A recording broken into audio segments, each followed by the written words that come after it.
Ang goso ay traditional na parang caroling pero para sa mga kaluluwa, sa mga namayapa. Ako si Jimmy Patawaran at kasama ko ang mga mambuboso ng Barangay Malino, City of San Fernando, Pampanga.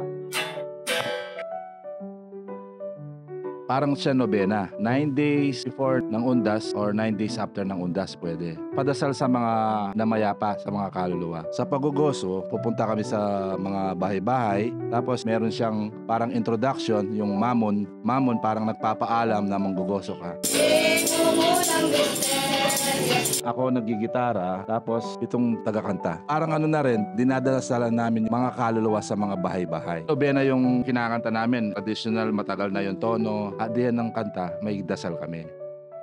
Yung pagugoso, usually ginagawa paggabi kasi may dala din kaming kandila para solemn sa pagdadasal. Tapos yung huli, pasalamat.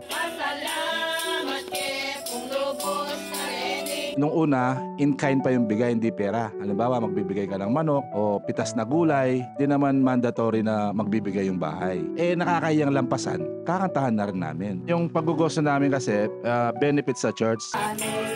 Panata na rin. Tapos, yung hobby ko, nagagamit ko. Napapreserve ko pa yung culture tsaka tradisyon ng probinsya namin. Ngayon, mahirap nang ipasa sa mga next generation eh. Gusto ko matuto yung mga next generation. Magka-interest sila. Sana okay lang sa inyong tumapat kami sa inyo at tanggapin kami para kantahan at mai-share namin yung tradisyon ng mga Kapampangan.